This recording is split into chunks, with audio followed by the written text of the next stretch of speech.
नमस्कार दोस्तों, मैं अभिषेक आज आप सबके सामने रामधारी सिंह दिनकर जी के जन्म दिवस पर एक छोटी सी कविता प्रस्तुत करने जा रहा हूँ। रश्मि रति का भाग 3।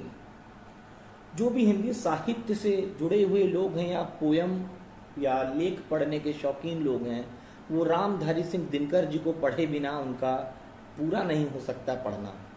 रामधारी सिंह दिनकर जी ना ही केवल राष्ट्र कवि के तौर पे माने जाते हैं, बल्कि वो ऐसे पिलर हैं जिनका विस्मरण हिंदी साहित्य, हिंदी कविता, काव्य जगत का विस्मरण होता है। आप इनको भूल नहीं सकते।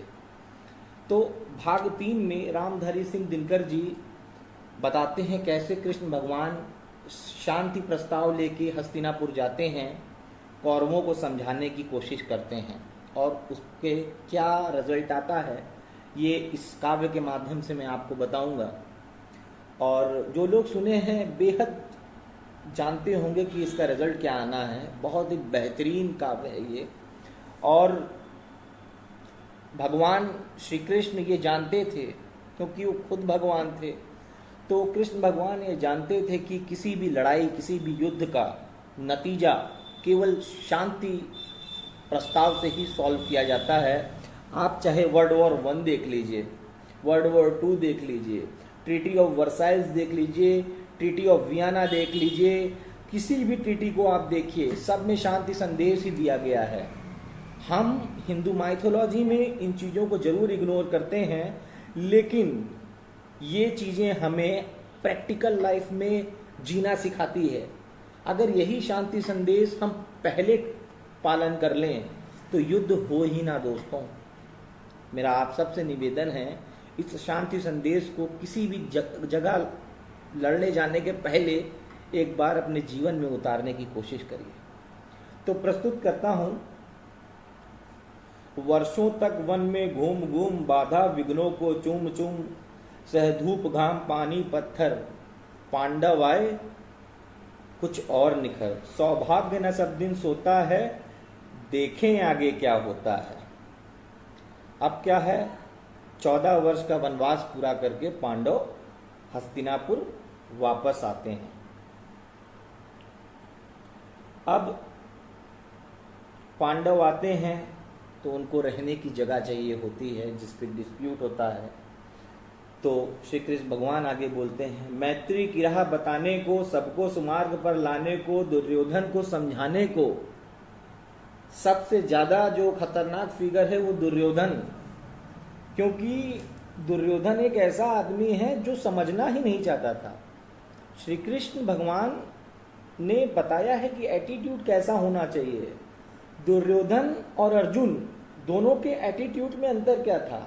अर्जुन कहता था, lord Krishna, I know what is right and what is wrong, but I don't know what to do. मुझे पता है क्या सही है क्या गलत है, बट मुझे करना क्या चाहिए इस परिस्थिति में मैं नहीं जानता। महाभारत के भूमि में। बट दुर्योधन क्या कहता है, don't teach me what is right and what is wrong, I know what to do. Duryodhan कहता है, मुझे मत बताओ कि क्या सही है क्या गलत है, मुझे पता है मुझे क्या करना चाहिए। कैसे तुम्हें पता है, तुमने तो कुछ जाना ही नहीं है। तो सीखने की इच्छा उसके अंदर नहीं थी। एटीट्यूड में डिफरेंस यहां से आता है। हर मनुष्य को ये एटीट्यूड मेंटेन रखना चाहिए, सब कुछ जानते हुए भी थोड़ा सा सीखने की जिज्ञासा रखना चाहिए। तो आगे बढ़ते हैं। मैत्री की राह बताने को, सबको सुमार्ग पर लाने को, दुर्योधन को समझाने को, भीषण विध्वंस बचाने को, भगवान हस्तिनापुर आए, पांडव का संदेशा लाए। दो न्याय अगर तो वादा दो, पर इसमें भी यदि बाधा हो तो दे दो केवल 5 ग्राम, रखो अपनी धरती तमाम। हम वहीं खुशी से खाएंगे, कभी परिजन पर हंसी न उड़ाएंगे। दुर्योधन वह भी दे न सका, आशीष समाज की ले न सका, उल्टे हरि को बांधने चला, जो सा असाध्य साधने चला। जब नाश मनुष्य पर आता है, पहले विवेक मर जाता है। जब किसी पर नाश आता है तो उस पर विवेक, उसका बुद्धि पहले हर लेते हैं ईश्वर। जब नाश मनुष्य पर आता है, पहले विवेक मर जाता है। हरि ने भीषण हुंकार किया, अपना स्वरूप विस्तार किया, डगमग डगमग दिग्गज बोले, भगवान कुपित होकर बोले, हाँ हाँ दुर्योधन बांध मुझे, हाँ हाँ दुर्योधन बांध मुझे, जंजीर बढ़ाकर साध मुझे, हाँ हाँ दुर्योधन बांध मुझे, यह देख गगन मुझ में लय है, यह देख पवन मुझ में लय है, मुझ में विलीन झंकार सकल, मुझ में लय है संसार सकल, अमृत फूलता है मुझ में, संहार झूलता है मुझ में, उद्याचल मेरी दीप्ति भाल, भूमंडल वृक्ष स्थल विशाल, दीप्ते जो ग्रह नक्षत्र निकर, सब है मेरे मुख के अंदर। सब नक्षत्र जो तुम देखते हो सब मेरे मुख के अंदर हैं, सबको मैं कंट्रोल करता हूं। सब है मेरे मुख के अंदर, दृग है तो दृश्य अकांड देख। आंख का मतलब होता है दृग, दृग है तो दृश्य अकांड देख, मुझ में सारा ब्रह्मांड देख। दृग है तुम्हारे पास, अगर आंख है तो देखो, दृग है तो दृश्य अकांड देख, मुझ में सारा ब्रह्मांड देख। सब ब्रह्मांड जो तुम देख पा रहे हो अपनी आंखों से, दृग से, ये सब मेरे अंदर समाया हुआ है।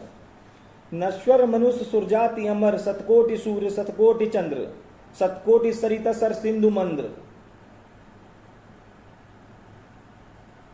सतकोटि विष्णु ब्रह्मा महेश, सतकोटि विष्णु जलपति धनेश, सतकोटि रुद्र सतकोटि काल, सतकोटि दंड धर लोकपाल, जंजीर बढ़ाकर साध मुझे, हाँ हाँ दुर्योधन बांध मुझे, हाँ हाँ दुर्योधन बांध मुझे, हाँ हाँ दुर्योधन बांध मुझे, हाँ हाँ दुर्योधन बांध मुझे, भूलोक अतल पाताल देख गत और अनागत काल देख, यह देख जगत का आदि सृजन, यह देख जगत का आदि सृजन, यह देख महाभारत का रण, जो मृतकों से पटी हुई भू है, जो मरे हुए लोगों से पटी हुई भू है, देख इसमें कहां तू है।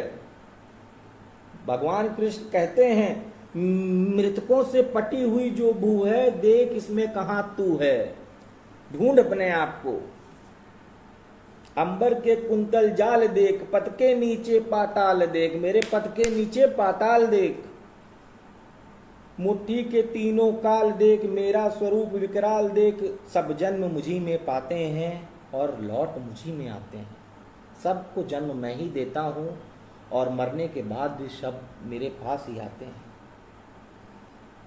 भगवान कृष्ण कहते हैं ये सब कुछ जो होगा सबका जिम्मेदार तू होगा। धृतराष्ट्र विदुर सुख पाते थे, कर जोड़ खड़े प्रमुदित निर्भय, दोनों पुकारते थे जय जय। तो सबका जिम्मेदार दुर्योधन तू होगा। ये तुम्हारा एटीट्यूड, एटीट्यूड गलत जो है, ईगो से भरा हुआ एटीट्यूड जो है, सबका जिम्मेदार ये होगा।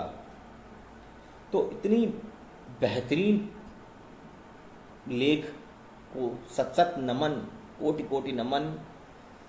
रामधारी सिंह दिनकर जी को फिर से मैं नमन करता हूँ और आप सभी से प्रार्थना करता हूँ कि ऐसे राष्ट्र कवि, महान कवि को अपनी श्रद्धांजलि अर्पित करिए। पसंद आए तो इसको बार बार सुने, अपने जीवन में उतारने की कोशिश करिए और खुश रहिए, बिंदास रहिए। नमस्कार दोस्तों, फिर मुलाकात करते हैं। Thank you.